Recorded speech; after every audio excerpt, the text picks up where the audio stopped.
Hello, good morning to one and all. Today's session is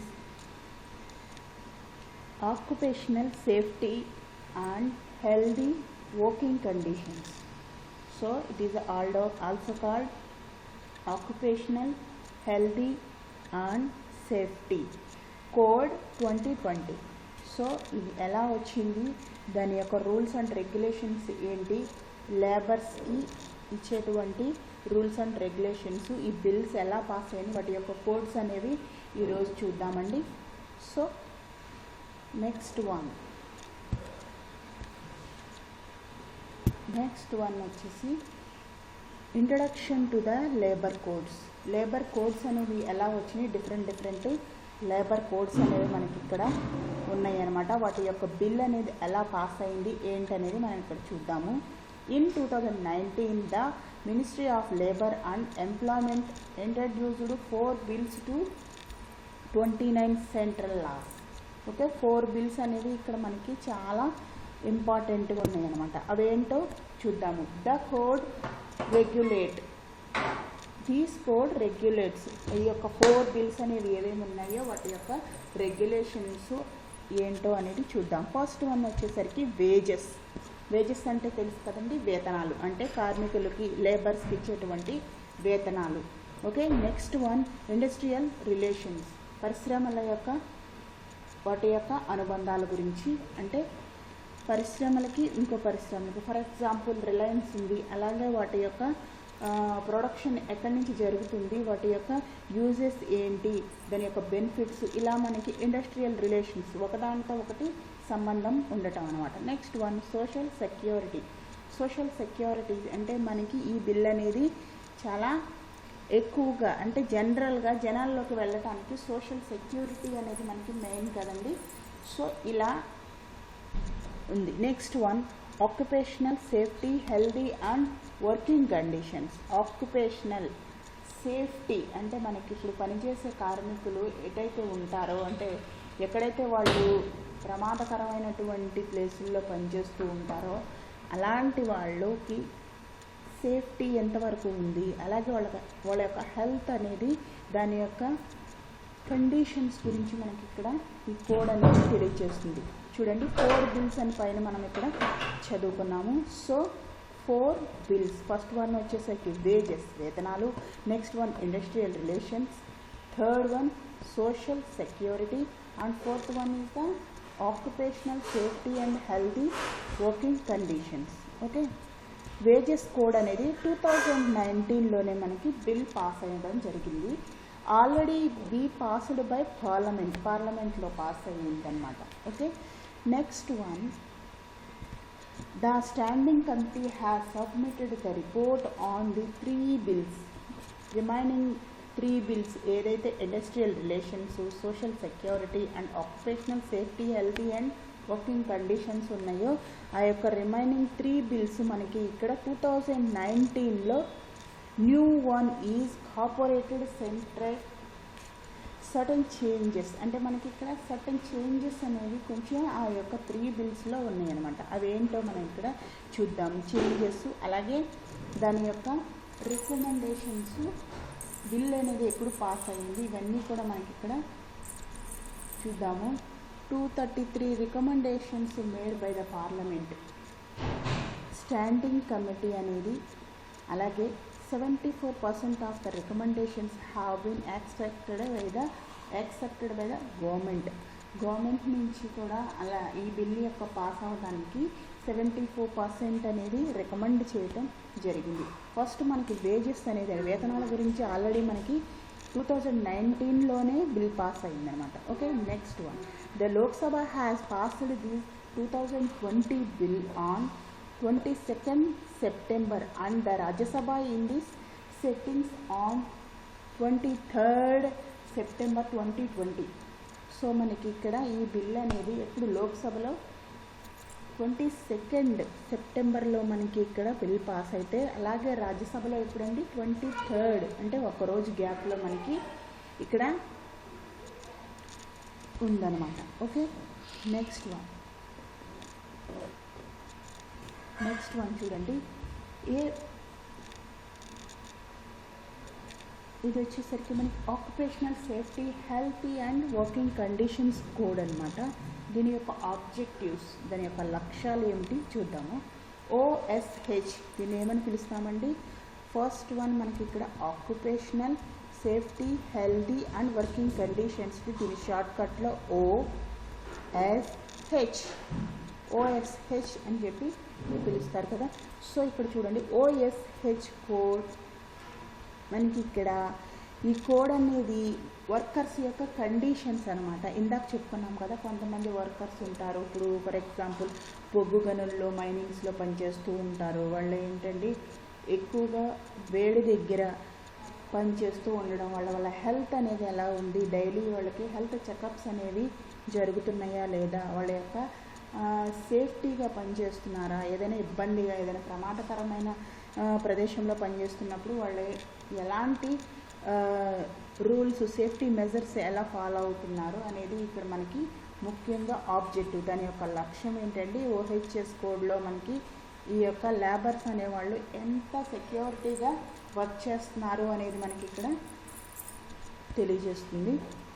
దీంట్లో చూస్తే మనకి ఇక్కడ సో మెనీ యాక్ట్స్ దాని యొక్క ఇయర్స్ ఉన్నాయన్నమాట. సో ఈ హెల్దీ ఈ యొక్క ఆబ్జెక్టివ్స్లో మనకి ఇవన్నీ కూడా వచ్చేస్తాయి. చూడండి, the factories act 1948, the plantation labour act 1951, the mines act 1952, the working journalist on the newspaper employees.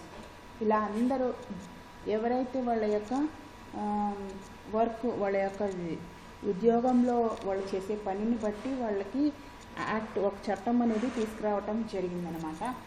So ఇలా మనకి డిఫరెంట్ అంటే కార్మికులు ఉంటారు, చేనేత కార్మికులు, ఇలాగా సేల్స్ ప్రమోషన్ ఎంప్లాయీస్ ఉంటారు, అలాగే ఇంటర్ స్టేట్ వర్క్మెన్స్ ఉంటారు, వర్క్ ఉమెన్స్ ఉంటారు, వాళ్ళ యొక్క సేఫ్టీ ఎలా ఉంది, సినీ workers and cinemas, theatres working act 1981. ఇలా మనకి రకరకాలుగా పనిచేసేటువంటి సిబ్బంది ఉంటారన్నమాట. వాళ్ళందరి యొక్క హెల్త్ కండిషన్స్ అనేవి ఎలా ఉన్నాయి, వాటి యొక్క రూల్స్, వాళ్ళ యొక్క యాక్ట్ చట్టం అనేది మనకి డిఫరెంట్ ఇయర్స్లో మనకి ఇక్కడ తెలియపరుస్తున్నారు. So the OHS 2020 code has 143 session. Okay, 143 session స్పే acted across 14 chapters with the 3 షెడ్యూల్స్లో మనకి ఇక్కడ యూజ్ అవుతుంది అనమాట. నెక్స్ట్ వన్ చూద్దాము, silent features of the occupational safety healthy and working conditional code 2020. So ఇక్కడ మనకి సైలెంట్ ఫీచర్స్, ఈ యొక్క ఫీచర్స్ దీని యొక్క ఏమైతే ఉన్నాయో ఇందాక ఏం చెప్పుకున్నామండి, దాని యొక్క లక్ష్యం గురించి చెప్పుకున్నాం. ఇప్పుడు ఫీచర్స్, ఇవి చేసేటువంటి ఫీచర్స్ పనులు ఏమేంటివి అనేది చూద్దాము. So application, these provides of the OSH code applied to the establishment having 10 or more workers. ఈ యొక్క అప్లికేషన్లో 10 or more వర్కర్స్, 10 మంది లేదంటే అంతకంటే ఎక్కువ మంది ఉన్న దగ్గర ఈ OSH అనేది అప్లికేషన్ అంటే వాళ్ళకి అప్లై అవుతుందన్నమాట. నెక్స్ట్ వన్ చూస్తే other than the establishment relating to mines and docks. Okay, mines ఇందాక చెప్పుకున్నాం కదా, బొగ్గు గనుల దగ్గర మిగతా ప్రమాదకరమైన ఏరియాస్లో వాళ్ళు పనిచేసేటప్పుడు ఈ యొక్క యాక్ట్ అనేది వర్క్ అవుతుంది అనమాట, అంటే అప్లై అవుతుంది. అలాంటి వాళ్ళకి ఎటువంటి ఇది ఉండదన్నమాట. వాళ్ళకి ఎక్కువగా అంటే బొగ్గు గనుల్లో చేసే అంటే ప్రమాదకరమైన మైనింగ్స్ దగ్గర వాళ్ళు ఎక్కువగా రూల్స్, సేఫ్టీ రూల్స్, మెజర్మెంట్, ఏదైనా పొరపాటున కార్మికుడు కనుక ప్రమాదం గురైనప్పుడు అయితే వెంటనే అతనికి ఈ యొక్క యాక్ట్ అనేది ఉంటుంది. So next one, certain provisions of the code such as health and working conditions apply to all members. certain provisions అంటే సర్టెన్ అంటే మనకి ఇప్పుడు ఈ రూల్స్లో యాక్ట్లో చెప్పిన విధంగా వాళ్ళ యొక్క కోడ్ని, వాళ్ళ యొక్క రూల్స్ అండ్ రెగ్యులేషన్స్ని కనుక ఎంప్లాయీస్కి ఇవ్వకుండా వాళ్ళు వ్యతిరేకించినట్లయితే అందరి ఎంప్లాయీస్ కూడా apply to the all employees, అందరికీ కూడా ఇది వర్తిస్తుంది అనమాట. Next one, employees including works and all other persons earning wages for any work including managerial, administrative or supervisory work. So వీళ్ళకు కూడా ఈ యొక్క ఇంక్లూడింగ్ వీళ్ళు కూడా కలుస్తారన్నమాట. ఎవరు మేనేజీరియల్స్, అడ్మినిస్ట్రేటర్స్ ఉంటారో వీళ్ళు కూడా వాళ్ళ యొక్క ఇందులో ఒక పార్ట్ అనమాట. Okay, next one, occupational safety and healthy code will also over cover works from IT and service sector. Overcome చేస్తున్నటువంటి ఐటీ సెక్టార్ అంటే మనకి ఇండస్ట్రియల్ సెక్టార్లో, సర్వీస్ సెక్టార్లో ఎవరైతే ఉన్నారో వీళ్ళందరికీ కూడా ఈ యొక్క కోడ్ అనేది ఉంటుందన్నమాట. Next one, registration. ఈ యొక్క కోడ్ అనేది మనకి అప్రూవ్ అయిన తర్వాత దాని రిజిస్ట్రేషన్ అంతా కూడా ఎలా ఉందో ఇక్కడ చూద్దామండి. All establishments have 10 or more members have then obtained registration to introduce a concept on the one registration for all establishment to this centralized database and development and easy to doing business. Okay, ఇక్కడ మనకి ఇందాక చెప్పుకున్నట్లుగానే 10 or more ఎంప్లాయీస్కి ఇది ఒకేసారి కూడా వర్తిస్తుంది అనమాట. అలాగే 60 days కింద చూడండి, establishment covered by the code are required to registered within 60 days. 60 రోజుల్లో ఏదైతే ఈ కోడ్ ఉందో అది 60 రోజుల్లో అందరి ఎంప్లాయీస్కి కూడా వర్తిస్తుంది. నెక్స్ట్, సో సైలెంట్ ఫీచర్స్లో మరికొన్ని ఉన్నాయి. Mandatory appointment letter. Okay, mandatory appointment letter. దీనికి మామూలుగా నార్మల్గా ఒక ఎంప్లాయీ దాని యొక్క అపాయింట్మెంట్ లెటర్ ఎప్పుడైతే జాయిన్ అవడానికి వర్కర్ వస్తాడో అతనికి మ్యాండేటరీ అపాయింట్మెంట్ లెటర్ లాగా ఇస్తారన్నమాట. అలాగే యాన్యువల్ హెల్త్ చెకప్స్, ప్రతి సంవత్సరం కూడా హెల్త్ చెకప్ అతనికి ఎలా ఉంది అనేది ఇక్కడ మనకి అతని హెల్త్ చెకప్ కండిషన్స్ అన్నీ కూడా చెక్ చేయడం జరుగుతుంది. Next one, employing women's in all types of work and in night shift. All types of workers అంటే ఉమెన్ వర్కర్స్ ఎవరైతే ఉన్నారో వాళ్ళకి నైట్ షిఫ్ట్లు కూడా మనకి చూడండి కింద చెప్తున్నారు. The OHS code always employing women's in the establishment for all types of work and can also work at night.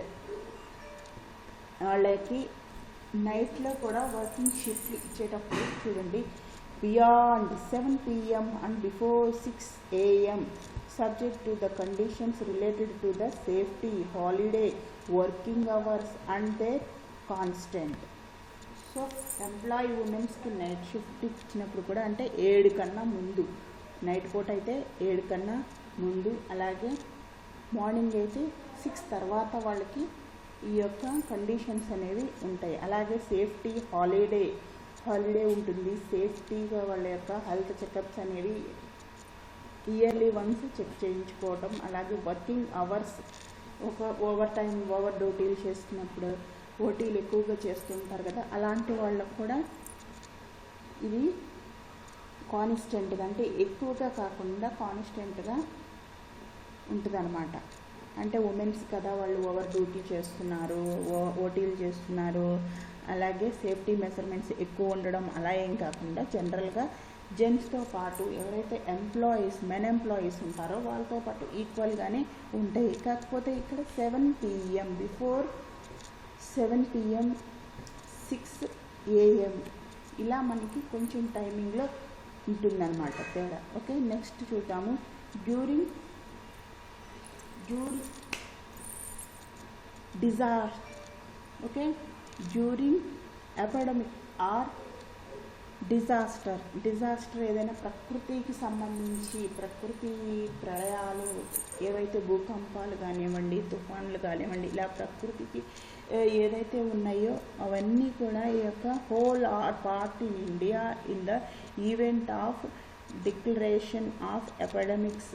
ఏదైతే ప్రకృతికి సంబంధించినటువంటి ప్రమాదవశాత్తు డిజాస్టర్స్ ఏవైతే ఉన్నాయో ఇవన్నిటికీ కూడా ఇండియా మొత్తంలో కూడా ఈ యొక్క సెంట్రల్ గవర్నమెంట్ ఇచ్చింది కాబట్టి rules and regulations, occupational safety, healthy రూల్స్లో ప్రకృతి పరంగా ఏమైనా ప్రమాదాలు జరిగినప్పుడు కూడా ఇండియా మొత్తం కూడా సెంట్రల్ గవర్నమెంటు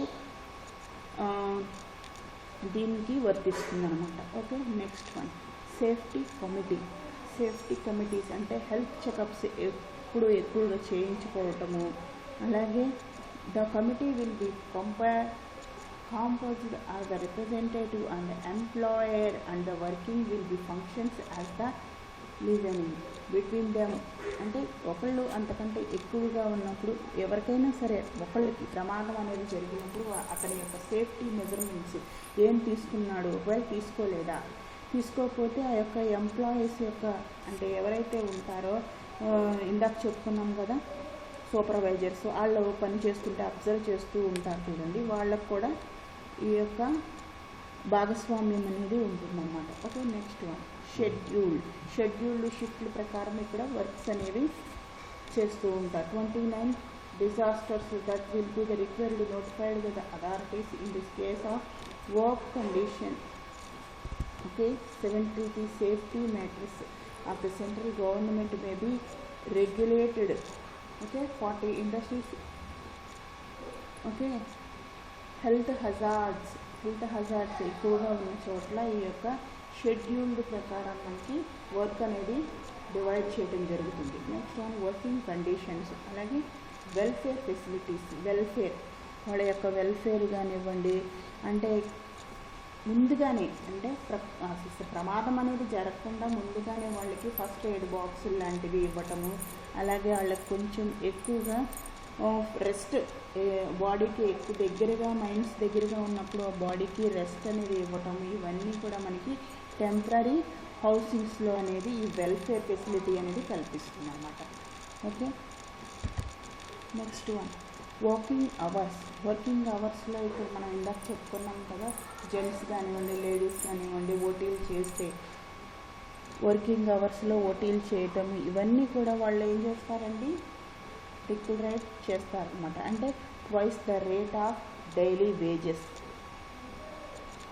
వేజెస్ చేసేవాళ్ళు ట్వైస్ అంటే 2 సార్లుగా వాళ్ళ పేమెంట్ అనేది చేసుకుంటారు. Next one over time work.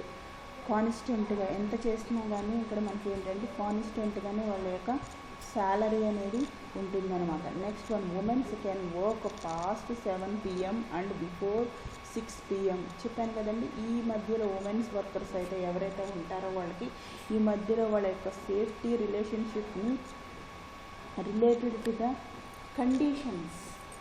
Okay, conditions ప్రకారం ఉమెన్ ఎంప్లాయీస్ని కూడా వాళ్ళు తీసుకోవటం జరుగుతుంది. నెక్స్ట్ వన్ లీవ్స్ అనేవి పెట్టుకోవటం. ఇప్పుడు ఎలా పెట్టుకుంటారు లీవ్స్ అనేది వాళ్ళ యొక్క ఇష్టం అన్నమాట. అంటే వాళ్ళు సిక్ లీవ్స్ ఉంటాయి, లేదంటే వాళ్ళకి హెల్త్ లీవ్స్ అంటే మనకి హెల్త్ చెకప్స్ కోసం కొన్ని లీవ్స్ అనేది సెంట్రల్ గవర్నమెంట్ ప్రొవైడ్ చేశారు. సో ఇవన్నీ కూడా వాళ్ళు కావాల్సినప్పుడు లీవ్ పెట్టుకుంటారనమాట. నెక్స్ట్ వన్ వీక్లీ ఆఫ్ అంటే సాటర్డే సండే ఇలా ఉంటాయి కదా, సాటర్డే సండేస్ కూడా వీక్లీ వారానికి ఒకసారి ఆఫ్ అనేది ఉంటుంది. So next one earned leaves 1 day of leave for every 20 days of work per year. Okay, every 20 daysకి కూడా ఇయర్లో ఇక ఎర్న్డ్ లీవ్స్ అనేవి ఉంటాయి అన్నమాట. అంటే కొంతమంది లీవ్స్ని కూడా వాడుకోకుండా కంటిన్యూస్గా వర్క్ చేస్తూ ఉంటారు. When work has been done for 180 days instead of 240 days. అలా వాళ్ళు కూడా ఈ యొక్క లీవ్లో తీసుకోవచ్చు అనమాట. ఎర్న్డ్ లీవ్స్ వాళ్ళ యొక్క లీవ్స్ని ఎర్న్ చేసుకోవచ్చు అనమాట. ఓకే, నెక్స్ట్ వన్ ఫ్యాక్టరీస్ వచ్చేసరికి ఇక్కడ మనకి డిఫరెంట్ టైప్స్ ఇందాక చెప్పుకున్నాం కదా. ఫ్యాక్టరీస్ యాక్ట్లో మనం ఏం చెప్పుకున్నామండి, 20 workers without power. Okay, 2019 OSH bill has excluded mines from the definition of a factor, but the present 2020 code has removed this provision.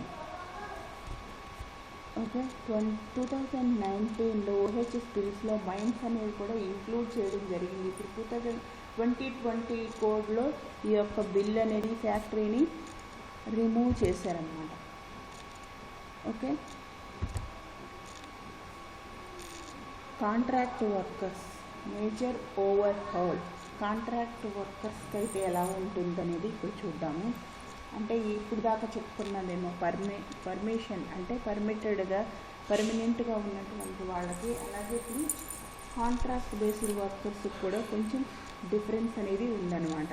So వాళ్ళకి కాంట్రాక్ట్ లేబర్స్కి ఎలా ఉంది అనేది చూద్దాము. Applicable the 2020 OSH code be applied the establishment of the 50 or more contract workers. ఇందాక చెప్పుకున్నాం కదా, permanent వాళ్ళకి 10 or more అయితే ఇక్కడ కాంట్రాక్టర్స్కి వచ్చేసరికి 50 మంది లేదంటే అంతకంటే ఎక్కువ మంది వర్కర్స్కి ఇది అప్లై చేసుకోవచ్చు. States cannot lower then, states అంటే రాష్ట్రాలు, దీన్ని రాష్ట్రాల్లో ఏ రాష్ట్రంలో పనిచేసే వర్కర్స్ అయినా, ఫర్ ఎగ్జాంపుల్ తెలంగాణ, ఆంధ్రప్రదేశ్, మహారాష్ట్ర, తమిళనాడు, ఇలా ఏ రాష్ట్రంలో అయినా సరే పనిచేసేటువంటి వాళ్ళకి ఆ government ఇస్తుందన్నమాట. Okay, next one core activity. The 2020 OSH code prohibited contract labors in core activity except where. ఈ ప్రొహిబిషన్ అంటే చట్టబద్ధమైనటువంటి పనులు, చట్ట విరుద్ధంగా ఇలాంటివి నిషేధించబడిన ప్రాంతాల్లో ఏదైతే మైన్స్ ఉన్నాయో వాళ్ళ యొక్క చెయ్యకూడదు, వాళ్ళ యొక్క రూల్స్కి వ్యతిరేకంగా ఉన్న దగ్గర వాళ్ళకి యాక్టివిటీ అనేది చేయకూడదు అన్నమాట. ఓకే, నెక్స్ట్ వన్ కాంట్రాక్ట్ వర్కర్స్కి చూడండి. కాంట్రాక్ట్ వర్కర్స్లోకి వచ్చేసరికి నాన్ కోర్ యాక్టివిటీస్లో ఇందాక చెప్పుకున్నాం. నాన్ కోర్ ఎక్కడైతే చట్టానికి విరుద్ధంగా నిషేధించబడిన ప్రాంతాల్లో చేయకూడదు అని అనుకున్నామో వర్క్, వాళ్ళకి నాన్ కోర్ యాక్టివిటీ అనేది పాస్ చేయడం జరుగుతుంది. వాళ్ళు ఎవరంటే శానిటైజేషన్ వర్కర్స్, అంటే శానిటైజర్ శుభ్రపరుస్తారు కదా వాళ్ళు, అంటే రోడ్లు ఊడ్చేవాళ్ళు కానివ్వండి, లేదంటే మిగతా క్లీనింగ్ సెక్షన్ ఎవరైతే ఉన్నారో వాళ్ళందరికీ దీని కిందకి వస్తారంటే వాళ్ళు పర్మనెంట్ కాదనమాట, కాంట్రాక్ట్ వర్కర్స్ ఉంటారు కదా, వీళ్ళందరూ కూడా ఈ యొక్క వర్కర్స్ కింద వస్తారు. Next one security services.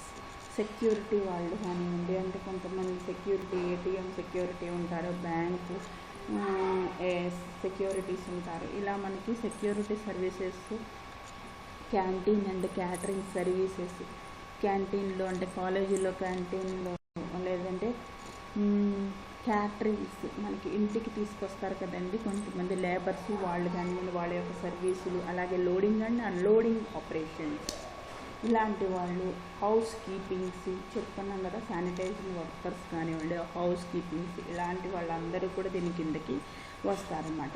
Any activities of intermediate nature ever the core activity of the establishment act. Okay, వీళ్ళందరూ కూడా ఈ యొక్క కాంట్రాక్ట్ లేబర్స్ కింద వస్తే 50 అంతకంటే ఎక్కువ మంది వాళ్ళకి ఈ యొక్క కోడ్ అనేది యాక్టివ్ అవుతుంది. నెక్స్ట్ వన్ అదర్స్, అంటే దీని కింద రాని వాళ్ళు ఎవరండి? వాళ్ళందరూ వర్కింగ్ జర్నలిస్ట్, మన టీవీలో రిపోర్టర్స్ కానివ్వండి, జర్నలిజంలో వాళ్ళ యొక్క న్యూస్ రీడర్స్, ఇలా మనకి ఉన్నవాళ్ళు, మీడియా, డిజిటల్ మీడియా వాళ్ళు ఎవరైతే ఉన్నారో వాళ్ళందరికీ కూడా ఈ యొక్క మిగతా వాళ్ళు అంటే అదర్స్ అంటే వీళ్ళందరూ కూడా ఉంటారన్నమాట. Next one cine workers. Cine వర్కర్స్కి సినిమా కార్మికులు అని అంటారు కదా, అంటే ఆ రోజు ఉంటేనే వాళ్ళకి వేతనం అనేది ఉంటుంది అనమాట. షూటింగ్ జరిగితేనే వాళ్ళకి ఏం జరుగుతుందండి, ఫుడ్ అనేది ఉంటుంది. సో ఇలాంటి కార్మికులకి వీళ్ళందరికీ కూడా ఉంటుంది. నెక్స్ట్ వన్ సివిల్ కోర్టులో ఇంకేమి ఉన్నాయంటే డ్యూటీస్ ఆఫ్ ఎంప్లాయీ డ్యూటీస్. వాళ్ళు చెప్పినటువంటి ఎక్కడైతే places that is free from hazards, ప్రమాదాలు లేనటువంటి ఫ్రీగా వేరే ప్లేసుల్లో చేసుకునేటువంటి వాళ్ళు. అలాగే annual health examinations. Annually health అంటే సంవత్సరానికి వాళ్ళ యొక్క హెల్త్ని ఎగ్జామిన్ చేయించుకోవడం. అలాగే next one accidental at the work place leads to death or seriously body injure. ఎవరైతే చనిపోయి అలాగే వాళ్ళ యొక్క బాడీ అనేది సీరియస్గా ప్రమాదానికి గురైందో వీళ్ళందరూ కూడా ఎంప్లాయీస్ వస్తారన్నమాట. Next one, additional duties has been the prescribed for employees for factories, mines, docks, plantations and building workers. అంటే ఒక బిల్డింగ్ కట్టేటప్పుడు కొంత కార్మికులు ఎవరైతే ఉంటారో వాళ్ళ పొరపాటున ఏదైనా ప్రమాదం జరిగినప్పుడు వీళ్ళందరికీ యొక్క డ్యూటీస్ అనేవి ఇక్కడ బిల్ పాస్ చేయడం జరిగిందనమాట. Okay, next one. Okay okay అర్థమైంది కదండి. అంటే వేజెస్ కానివ్వండి, వాళ్ళ యొక్క కరెంట్ డేటా 2020లో రాజ్యసభ అలాగే లోక్సభలో ఉండేటువంటి బిల్ పాస్ చేయడం, కోడ్స్, ఇవన్నీ కూడా మనం చూసాం కదా. సో మీకు అర్థమైంది అనుకుంటున్నాను. మీకు అర్థమైతే మా ఛానల్ని సబ్స్క్రైబ్ చేయండి, లైక్ చేయండి, షేర్ చేయండి అండ్ సబ్స్క్రైబ్ అవ్వండి. Thank you.